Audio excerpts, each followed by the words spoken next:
साथियों, आप देख रहे हैं आरकेएम जनमत 385 हमारे साथ हैं ओबीसी लीडर माननीय नीरज कुमार धीमान जी।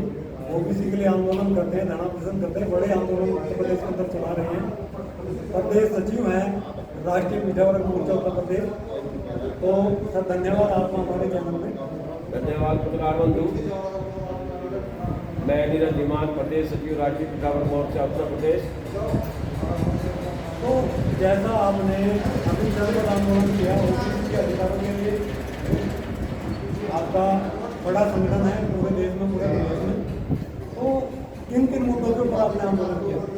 हमारा पहला मुद्दा तो हमारे भारत देश के अंदर जानवरों की गिनती हो रही है, मगर ओबीसी की जाति आधारित जनगणना नहीं हो पा रही, जबकि हमारा किंग मेकर समाज ओबीसी समाज से ही प्रधानमंत्री, मुख्यमंत्री बनते हैं, क्योंकि ये 85% लोग हैं।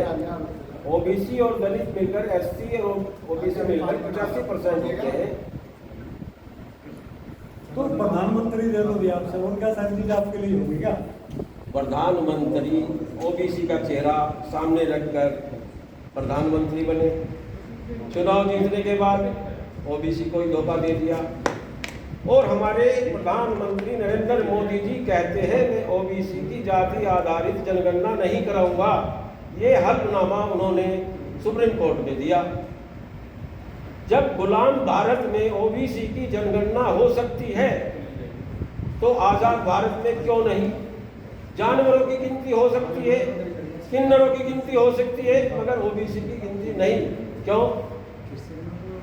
तो आपका मतलब है कि हिजड़ों ने भी संविधान के सारे अपने अधिकार ले लिए, लेकिन ओबीसी संविधान को नहीं मानता, संविधान बनाने वाले को नहीं मानता। मैं जानता हूँ उसमें से पिछड़ा है क्या? नहीं, ओबीसी सबको मानता है। यहाँ तक कि ये तो मनुवादी विचारधारा के भ्रमित करने से, उस जो कि सच नहीं है, उस झूठी विचारधारा को भी मान लेता है। मैं इस बात को मानता हूँ, ओबीसी गंदगी भरी दलदल में गले तक डूबा हुआ है। इसको निकालने के लिए, इसको जागृत करने के लिए हम लोग लगे हुए हैं, हमारा बांध लगा हुआ है। ये शैक्षिक पिछड़ापन है या वैचारिक पिछड़ापन है या क्या कहेंगे आप? सामाजिक पिछड़ापन ओबीसी के पिछड़ने? ओबीसी के पिछड़ने का कारण है जब मनुवादी लोगों ने ये वर्ण व्यवस्था की, तो इन्होंने अछूत और सछूत ओबीसी जो असली शूद्र हैं, इन्हें सछूत बना के इनसे सेवा लेने का काम किया। तो इनके मनुवादी लोगों के टच में ओबीसी समाज ज़्यादा रहा, इसलिए उस दलदल में गले तक ये उतर गया, और यहाँ तक उतर गया कि ये अपने हक अधिकार को भी भूल चुका है। तो नहीं, वैदत मौर्य के बाद में कोई बड़ा शासक ओबीसी का नहीं हुआ, और छोटे छोटे लोग राजा बने, कुछ एरिया पर रहे भी होंगे मेरे हिसाब से, लेकिन वैदत मौर्य के बाद साम्राज्य ओबीसी का पूर्ण रूप से समाप्त हो गया था।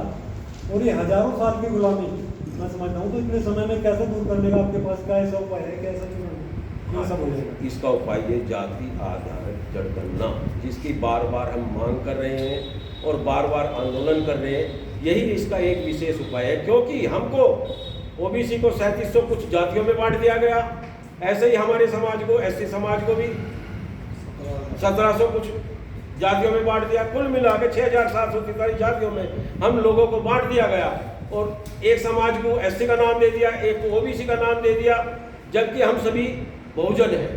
नहीं, हम देखो, हम ओबीसी हैं, हमें तो पहले मंदिर चाहिए, धर्म चाहिए, 13 करोड़ रोजगार क्यों चाहिए? सबसे पहले तो हम घंटा पकड़ेंगे जाएगा मंदिर का। आप 13 करोड़ रोजगार की बात करेंगे, मंडल कमिश्नर की बात करेंगे, उस और क्यों जाएंगे? पहले तो मंदिर है ना, धर्म है ना, धर्म बचाना भाई। धन्यवाद जय पत्रकार बंधु, आपने बहुत गंभीर सवाल पूछा। इसका जवाब ये है, ओबीसी झूठ मूठ काल्पनिक भ्रम में फंसा हुआ कि मंदिर उसका है। मंदिर में दान ओबीसी देता है, मंदिर को ओबीसी बनवाता है, लेकिन मालिक उसके मंदिर के मालिक ब्राह्मण हो जाते हैं, मनुवादी व्यवस्था हो जाती है।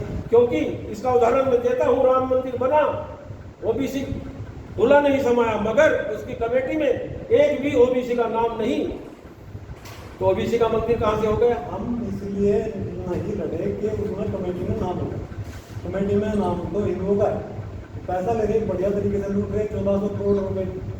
बीजेपी वाले पहले भी उसमें प्रकार के पार्टी खड़ी करके उसके ओबीसी के तो धर्म भी तो कुछ है नहीं, उस विषय में क्यों नहीं बोलते आप?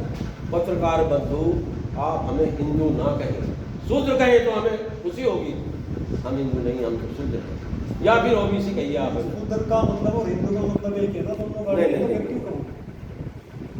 जब हम शूद्र मानते हैं, हम उस मनुवादी व्यवस्था से दूर जाना चाहते हैं। शूद्र का मतलब जिस भी तो तक गुलामी, शूद्र का मतलब भी तो गुलामी है। गुलाम हम तो सभी को कहते हैं, वो जो लोग कहते हैं हम गुलाम हैं, आज भी आजाद कहाँ हैं? हम आजादी की लड़ाई लड़ रहे हैं साहब। अगला स्टेप क्या है राष्ट्रीय विद्यार्थी मोर्चा का ओबीसी के लिए? आंदोलन होगा, जब तक हमारी मांगे, हमारे हक अधिकार हमें नहीं मिलेंगे, लड़ाई जारी रहेगी, आंदोलन करते रहेंगे।